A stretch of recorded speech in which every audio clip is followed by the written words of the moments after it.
angry, pissed off, negative, unresourceful state, you can't do anything well. You've had one of those days, for instance, where everything you're doing, you're like, I can't believe I said that. I can't believe I did that. I'm such a fool, right? You had that day? We've all had that day. Springtime has arrived. The long night is past and opportunity is here. Spring always comes. Jealousy is one of the most powerful directional signals on the planet. Because you're only jealous of people that are doing things or have things that you actually want.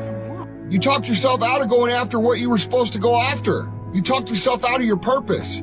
You talked yourself out of the idea that success is cause and effect, not magic luck or magic fairy dust. What I've discovered that is heartbreaking is the average person cannot celebrate themselves.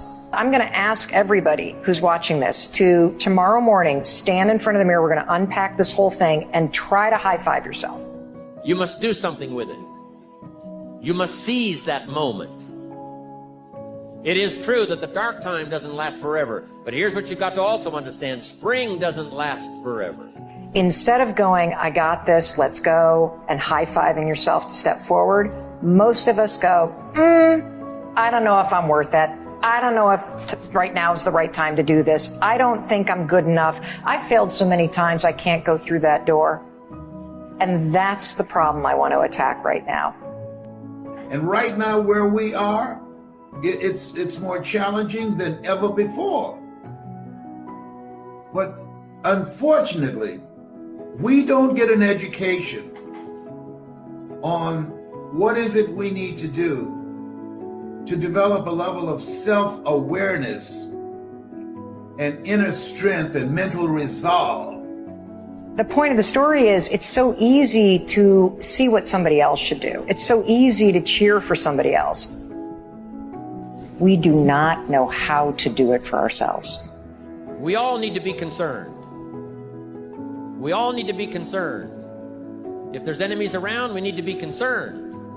If it isn't going well, yes, we need to be concerned. But I'm asking you to let it concern, let it touch you, let it alarm you, but don't let it conquer you. And what I realized is people are making a fundamental mistake. You are withholding the very support, empowerment, and celebration that you need to change and to do the hard work and to face the things that you're scared of. If you're going to make it through this time where you are right now, you got to step it up. You got to dig within yourself. You got to work on yourself. You got to develop yourself. I believe anything is possible. I live in the world of possibility. And I also believe that we can accomplish anything with our two hands and just putting in the work with our two hands.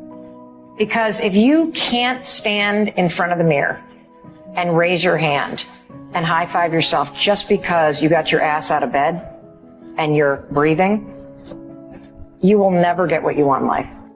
Whatever you do, practice not being casual. You've got to shake off sometimes the lethargy. I'm asking you, whatever you do, the intensity that you've gathered up here during this extravaganza, I want you to take this same intensity home with you. Do the very best you can, make a decision and go with it. If it doesn't work out because it was a wrong decision, I'm telling you, that gives you experience now to make a better decision. Don't doubt your own ability. Don't doubt your own strength. If I can make it, you can make it. So if you just are like, I'm doing the best I can, that's pretty empowering if you think about it. Or I can learn from this. Or this is temporary. I'll be okay. Those sorts of things are little ways to high five your mind instead of, again, going low. Make this note. Don't become a victim of yourself. It's possible to become a victim of gossip. It's possible to become a victim of the things that happen out there, but here's the most important thing. Don't become a victim of yourself. You got a choice. Do you take yourself down or do you lift yourself up?